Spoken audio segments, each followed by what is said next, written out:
Hey everyone, welcome back to the Suburban Homesteader. My name is Megan. Today I'm going to be preserving some garlic. I didn't grow any garlic last season. We didn't really. The garden beds were kind of under wraps and dormant for the last year. We got some in the beds now, but it won't be ready until the end of the year. But you know, I do have a huge bulk of garlic that I want to preserve. So you're going to be joining me as I do that.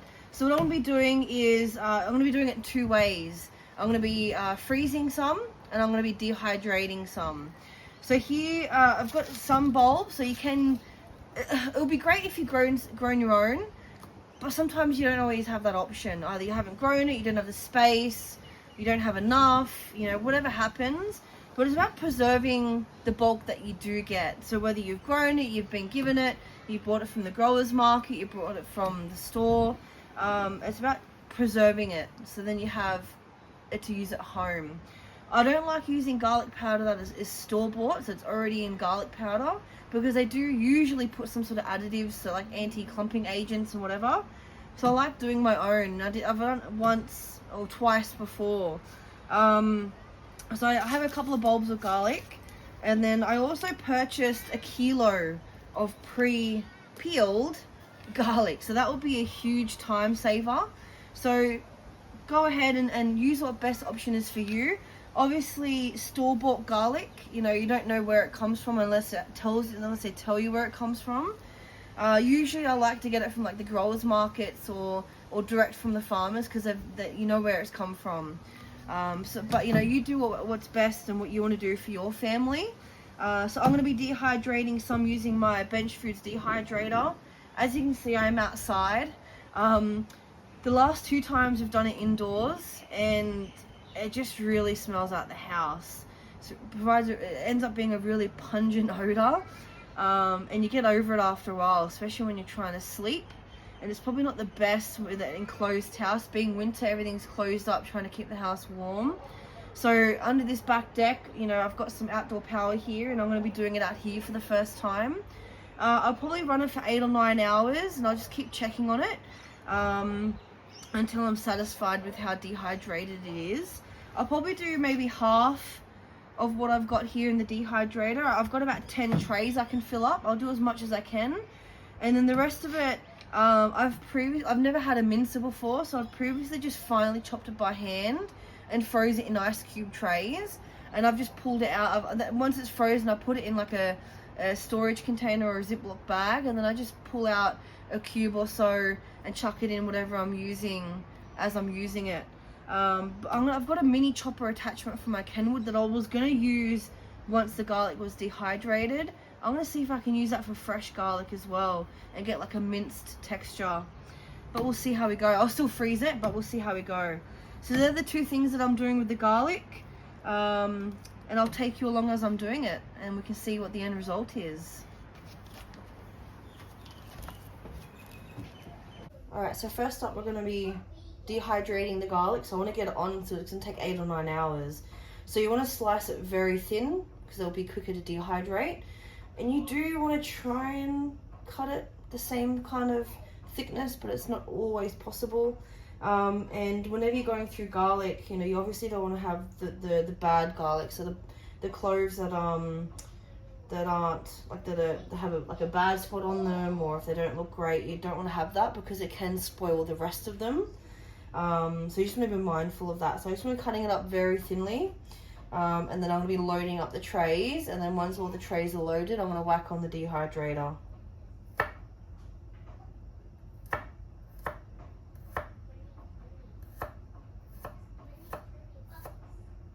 And so just trying to cut it a couple of mils thick, maybe 2 or 3 mils, and then you just place it on the tray. You do want to have a little bit of space in between, so they're not touching.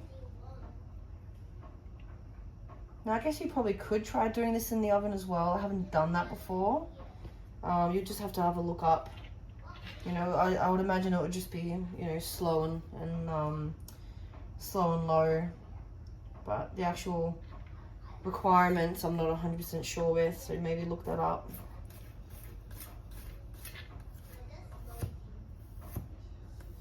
probably the most time-consuming part is not only peeling them and checking them if they're good or not, but also slicing them up as well.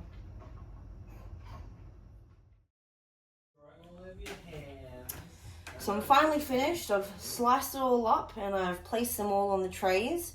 I've saved some time by having, bought pre-peeled garlic.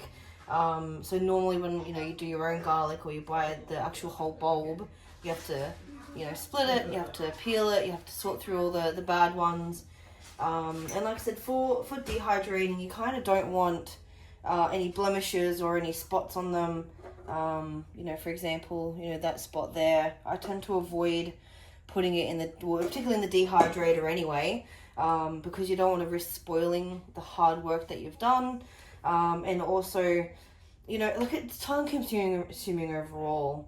But yeah, you want to avoid spoilage because you did all the hard work.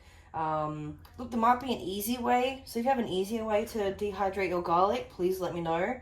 You still have to slice it thin, relatively consistent, place them individually out. One, to avoid spoilage if something was missed, but also for extra air, aeration when it's in the dehydrator.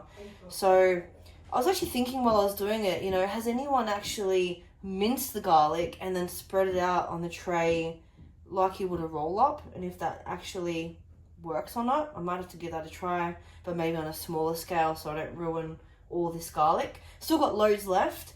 Like all those blemish ones I'll use, I'll chop off those blemish parts and put it in my cooking. I'm also going to do the other preservation method that I was going to do with trying to mince it up with either the blender options that I have or hand finely chopping it and then freezing it. But I'll get this loaded in the dehydrator first. There's 10 trays all up. So let's get it loaded and then I'll get started on the other methods.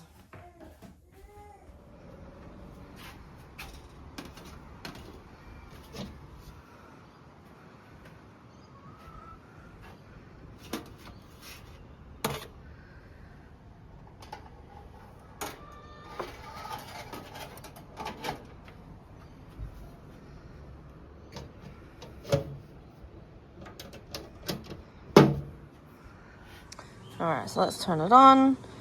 Temp's about 60. Anywhere from 55 to 65. And then timer, I'm going to put on for about 9.5. Takes about half an hour, I think, to kind of set up and get prepped or warmed up.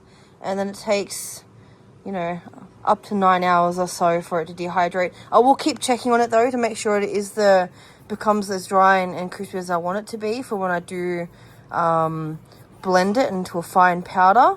But let's get that started. Perfect. And check back in when it's time.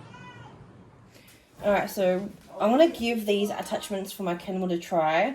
I'm going to try the little mini chopper first, because I can't seem to find the bottom of the big blender. So I'm going to see how these go. Otherwise I might just have to resort back to doing it by hand or finally chopping it and then storing it in some ice cube trays. So let's give it a shot. So I might just chuck the whole garlic in and see how it goes. Start off with that.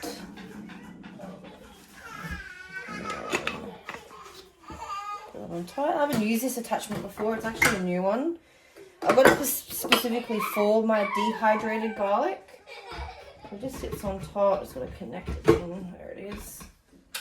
And then let's see how it goes.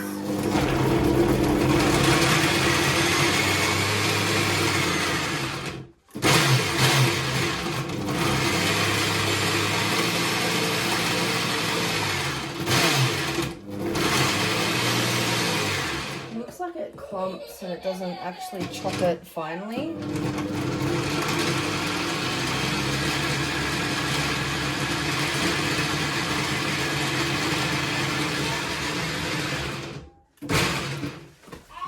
Take it off, give it a bit of a shake. So it's starting to chop it finely, but as you can see, there's still quite some big clumps. And that was the thing I was worried about with like having fresh garlic in it, is that it will get clumped around the sides. Whereas dehydrated garlic, you wouldn't have that. Hey, Daddy. Mommy. Thank you. What's happening?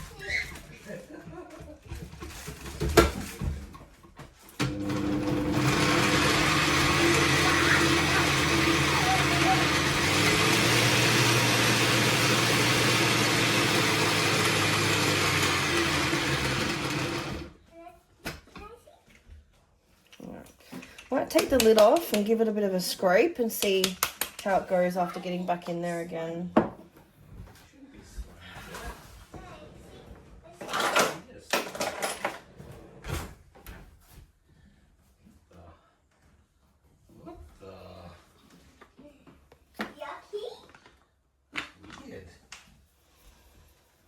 So the good thing about these little mini choppers is once you're done, you just take the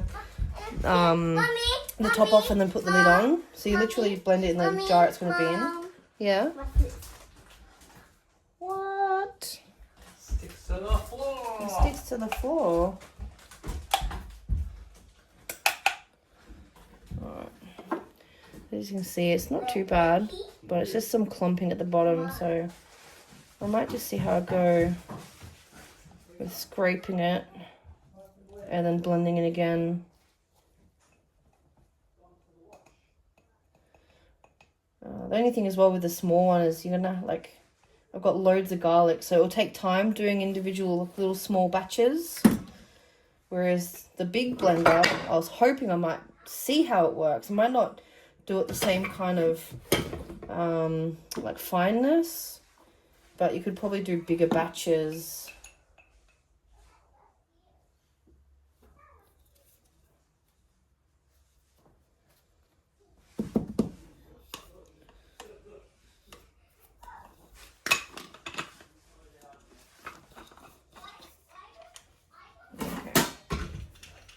See how we go.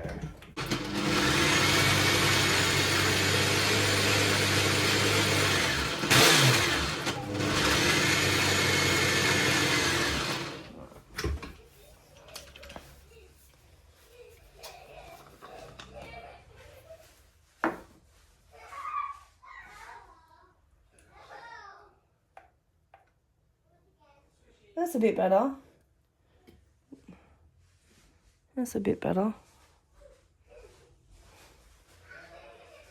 I might just do that rather than trying to find the bottom of the other blender. I have no idea where it went. Alright, so I'm going to pop that into these ice cube trays. Okay, look, I'm going to fill up one whole little rectangle of these ice cube trays. I don't know how much it takes. I guess I could measure. But I love garlic. I love garlic, so and I put a lot in the food, so I probably don't need, that's not the right one to use.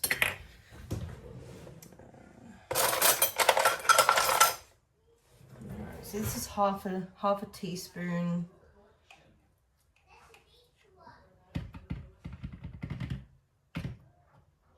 Let's see how much one little rectangle takes. That's 2. That's 1 full teaspoon.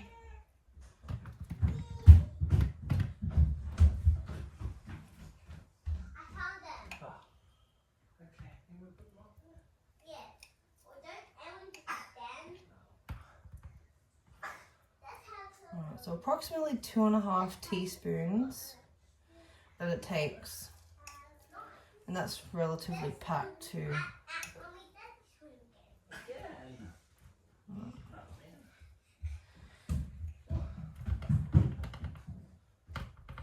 So the reason why I'm preserving, like you're probably wondering why I go to this length of preserving.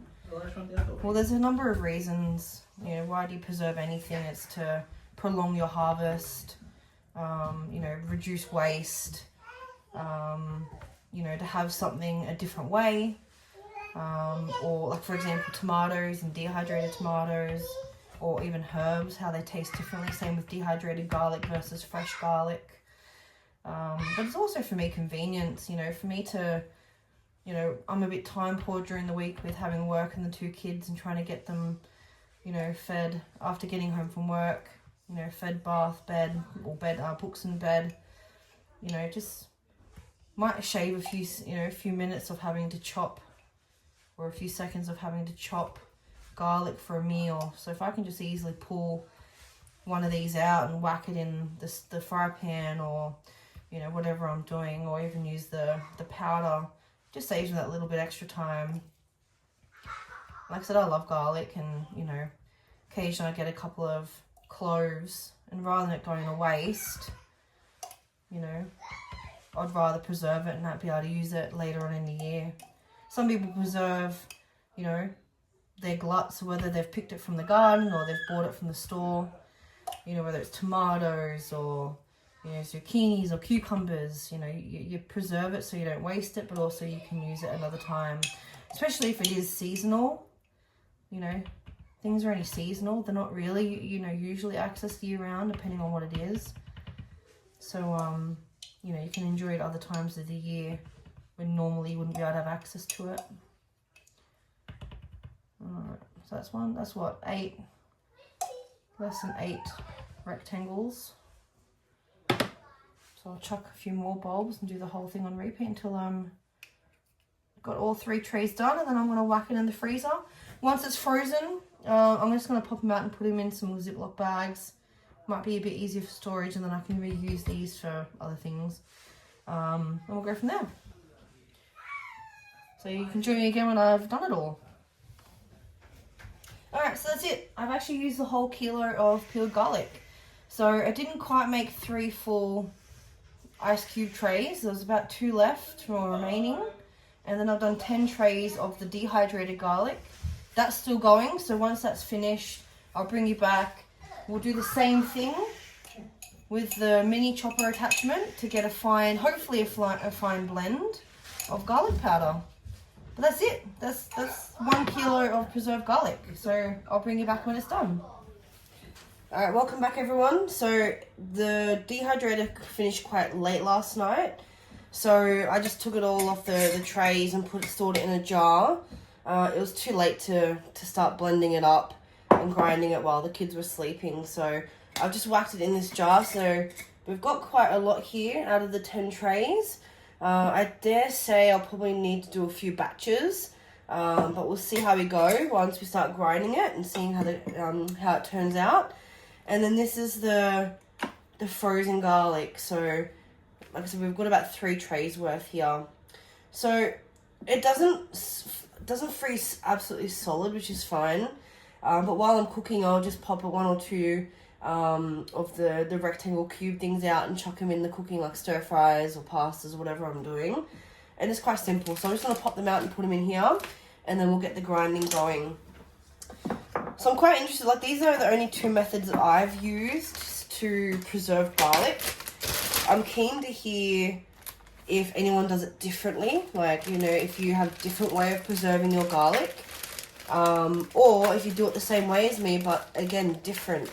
So I'm all ears as to, you know, if I can improve what I'm doing.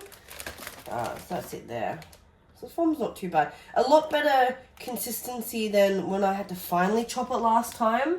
The grinding blender part, the attachment, went quite well in mincing it, so to speak. So they're actually holding quite well compared to last time. And I'll just store this in the freezer. But yeah, with the dehydrator, you definitely need a well-ventilated room, and having a closed-up house because it's cold outside wasn't great. So that's where I was able to do it on the back deck, which was fantastic. It worked out really well, actually. But I don't like to leave it unattended anyways, whether I'm home or whether it's inside or outside. So I used an old baby monitor to keep an eye on it. You might have seen that on Instagram.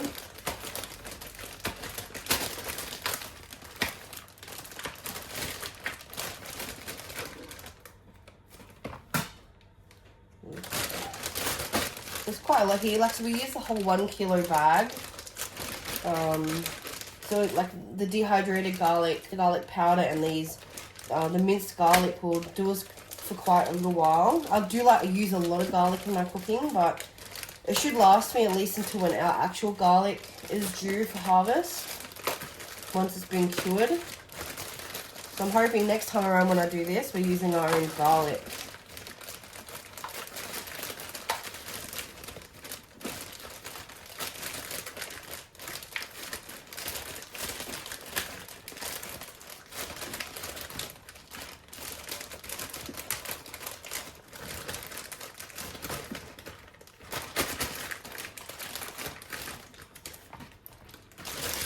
Right, there we have it.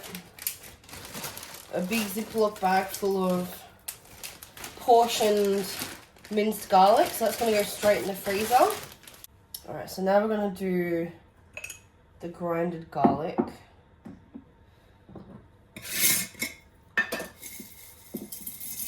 Let's see how much or how it goes.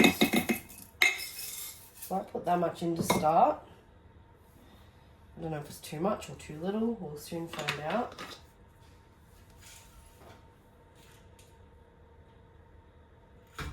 Okay.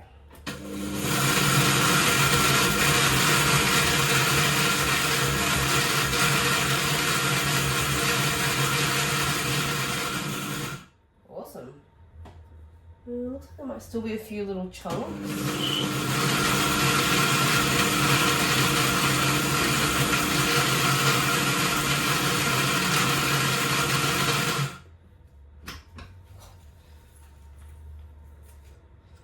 Looks like there's still quite a few granules. I don't know if you can see that.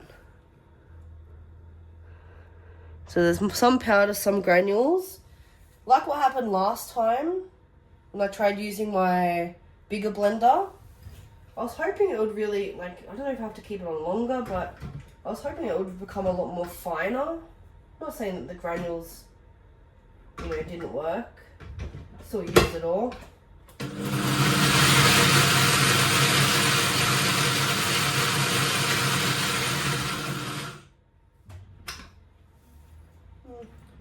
Yeah, still granularly. Mix between granules and powder. That's fine. I'm just going to leave it as that. Alright, so I might have to leave this jar as my end result, and I'll just keep tipping it in, and I'll use the attachment actually came with like I think 4 or 5 jars or something, maybe 6. So I'm just going to keep putting it all into that one.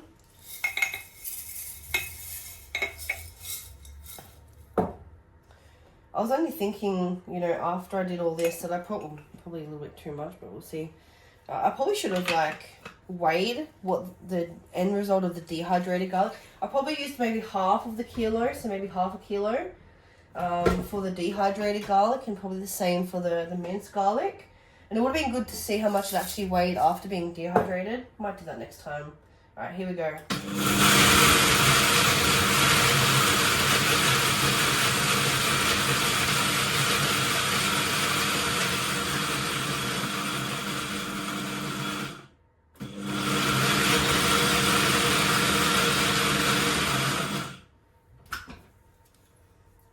I think, I dare say it's going to be granularly.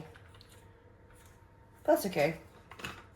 So it turned out probably a little bit more powder than what happened last time with the big blender, but still granularly nonetheless. That's alright. We'll pot it all in and see.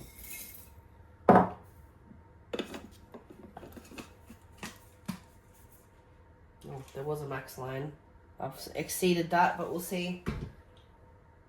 There we go.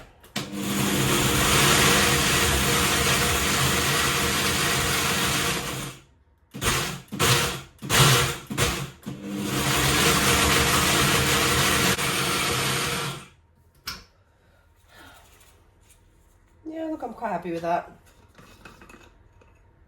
It's a cool little attachment. I ended up buying this separately and recently. And I got it while it was on sale. So I thought I'd give it a try. Alright, so I've got a full jar. Comes with these little lids for it too. Got a full jar of garlic to use for until I end up getting our own garlic harvested. So I got loads of it. Excellent. So there you have it. There's 2 quick and easy methods. Well, not really quick and easy, is it? It's a little bit time consuming, but you know, anytime you're preserving stuff, you know, you're obviously doing it for a reason. And you know, it's our way of, like I said, preserving the glutton, having it a different way, having it so you can have it all year round. You know, whether you grow it or hand rear it, whether it's animals, because a lot of people can fruit on meats as well. But whether you grow it or you store-bought it, either way, it might be on sale. You can still preserve it. So if you ever see anything on sale, like garlic, tomatoes, whatever the case is, give it a crack and let me know how you go. So let me know if you have a different way of doing your garlic preservation. And if you do it the way I've done it, so the dehydrating and the minced garlic in the freezer, if you do it my way or the way that I've done it, let me know if you've done it a different way or a better way of doing it. I'm always looking to improve a bit of efficiency. So thanks for watching. I do appreciate it. Head over to our Instagram page, which is the Suburban Homesteader AUS, and subscribe, like this channel and this video. And if you have anything else that you'd like to comment about or see, let me know as well. And have a great rest of the day. Thanks for watching.